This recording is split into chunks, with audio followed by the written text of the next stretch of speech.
Hey everybody, welcome to Shift Happens, week number 331. Ooh, that's gonna get people dizzy. 331, which is probably not as much cans of food that we have sitting behind us. So we just completed the 29th annual food drive. It's late. Shout out to our crew. Krista K, Becca Boo, Beth, and Kaylee. You all rock. It's kind of funny. We got B&B in the morning and K in the afternoon. So we did it. I think we got a lot here. You know, I think I always tell the story of my very first food drive. I'm gonna come sit by you, Walker. So Chair. So my very first food drive. I don't know. Have you seen it? Can you see me? I don't know, probably. Let's see. Hope a chair. Can you see me? Am I there? Let's just do it this way. Oh, okay. All All right. you want to pull up a chair too? It was kind of Ourselves funny. a roll. Three Stooges. I did my very first food drive. And Larry Moe and not really Curly. I thought I was the king too because I counted the food, and we did it back in the '80s. And I remember I had 389 pieces of food. And I thought, you're the bomb, man. You had 389 pieces of food. I thought I was the king, and I filled like 4 chairs. And then we went to weighing it. We thought one year we were going to weigh the food. And then people brought, then I was weighing it, so I was telling people, bring heavy food. You know, so we weighed the food, and that didn't work. And then these guys just asked me if this is our largest. This isn't our largest. We did have one, and I think you were here, Matt, right when you started. Remember I had this brown truck, and we filled the truck, and then the truck again, because I know we had to make 2 trips. And I remember it was cold, and it was just freezing cold. Because I remember I got there, and some of the food, what's that? I think it was. Oh, it was brutal, because I remember some of the canned food had frozen from driving it downtown in the back of the truck. I mean, it was just, it was brutal. But, you know, I think this one was good. And, you know, the worst thing about it is, I think, I'm going to tell a story. I remember I did my first food drive. And I don't know if you ever told you guys this story, and this is confession time. Because of you, Bryce, because it's one of my words I'm working on next year. It's because of you. I'm not Catholic. So I know, but it's just because of you. But I remember I took the food down there, and it was a Thursday night, and I delivered the food because I worked back then. I worked every day, Monday through Friday, 6 to 6, and Saturdays 7 to 12. Then I went to 7 to 2, which and I worked Sundays too. Did you know that? I used to work Sundays. My hours used to be 7 days a week. Did you know that? Mm-hmm. Yeah, I worked, and that was goofy. I did Sundays 9 to 11, and that's pretty intense, isn't it? Mm-hmm. But that's because Dr. Gonstead did. And but I remember we took the food down to the shelter, and they said, "Do you want to stay for dinner?" And I was like, "No, you know, I've already ate dinner," and I was lying because I saw what they were eating, and I was like, "I don't eat that," And so they're unloading all my food, and the guy's like, "No, really, you need to stay for dinner and join us." And the people that worked there, that were not working there, that were living there. And I was like, "I'm not doing it." And I could tell they knew that I was lying.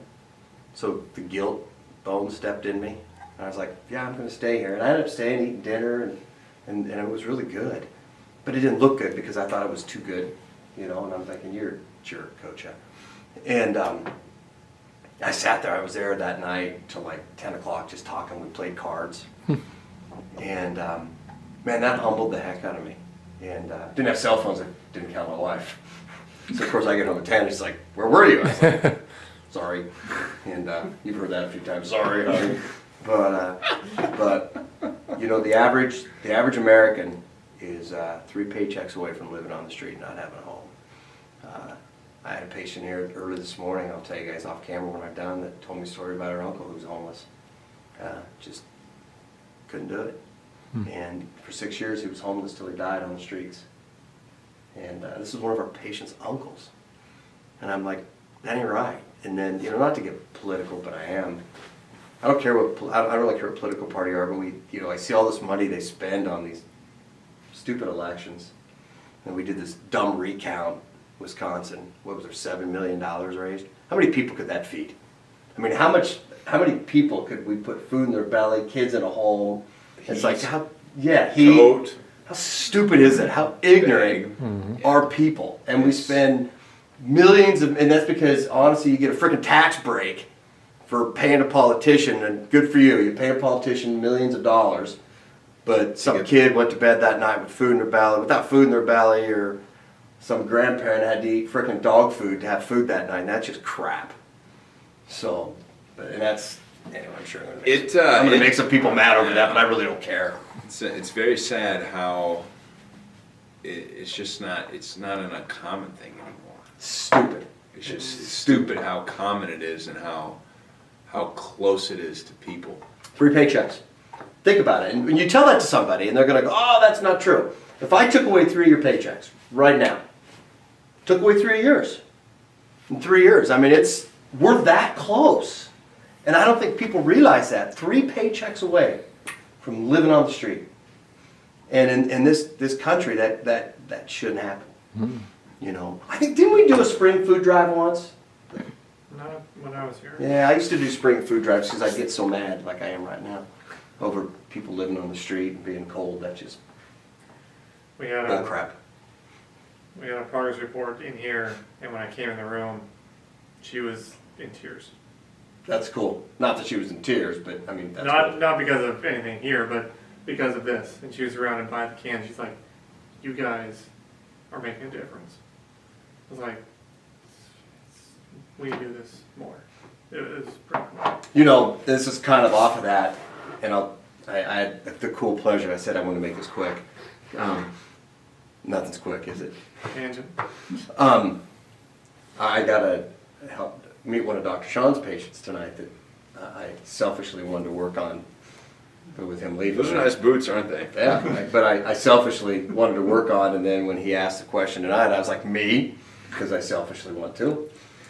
And sorry guys, but I selfishly want to. And but it was interesting. Another one of our patients came in tonight, and he's like, I didn't know that you guys could help Tourette's syndrome.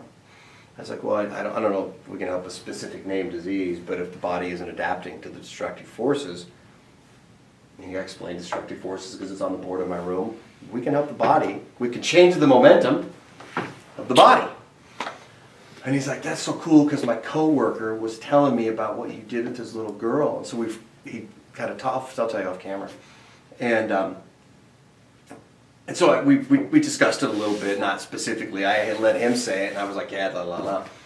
I said, you know what the cool thing about this is? And check this out. This is what's the coolest thing about chiropractic? Because you're not just what's the coolest thing about what you get to do? Not coolest. What blows you away about what you get to do? The people are amazed. Okay. Well, let's see if you can get it. What just blows you away? You're like, holy shnikey, that blows me out of the water. What blows me away is just the fact that you're working with the intangible.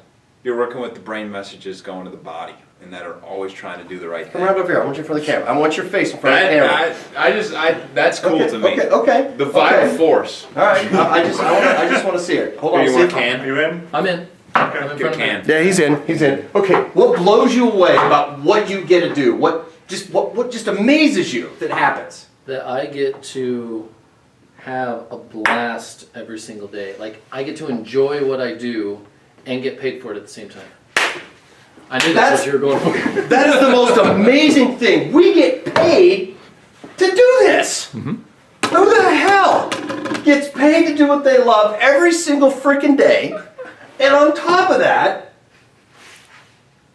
yeah. And give back. That's what amazes me. And so he was telling me this, and I got done. I said, you know what the amazing thing about this is, John? He goes, what's that? I said, I get paid to do this. And he goes, that's really kind of unfair. I said, it is, isn't it? I said, so go to be a chiropractor. He goes, what do you mean? I said, go to be a chiropractor. He goes, well, I'm already working for the city. And I was like, it's not in your contract. You can't quit and go to chiropractic school, is it? And he's like, no. I said, then go be a chiropractor. It was funny, patient that I checked at 2:30 today, she came in and she goes, are you always this happy at work? And I said, work? I haven't worked since I left the bean factory. And she goes, I brought you some beans today. I said, Bush's? Because I used to work at Bush's Baked Beans in Augusta, Wisconsin.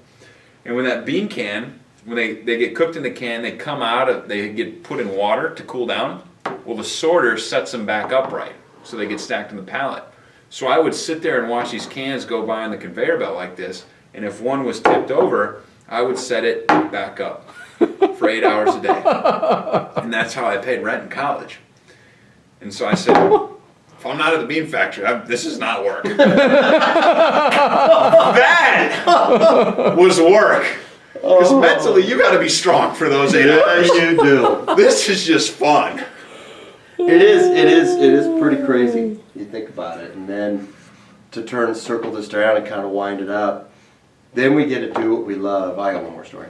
We get to do what we love, and in the process, we get to collect food with our love and help somebody. Mm-hmm. And then I think about it, and that's why I asked you if we did one in the spring. We got to do more. And I won't lie, I kind of put the screws this last week to everybody in the office.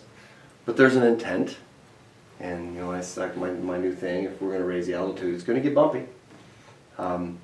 Our new Russian family friends, thank you, Jeff. Who are these ladies are beautiful inside and out. Oh, yeah. My golly, I get some cool Russian stories. Well, the one who owns the restaurant, Yeah. she's telling me today. She goes, yeah, somebody that knows you, another healthcare provider, came in, and not a chiropractor, and knows you, and they said, here's what I know about that place. I go, what's that? And she goes, they are known for their energy and just always being up. And I was like, that's cool. And we're up because of the lady. So anyway, I gotta go meet my wife. Adios. Thank you for donating. Thank you.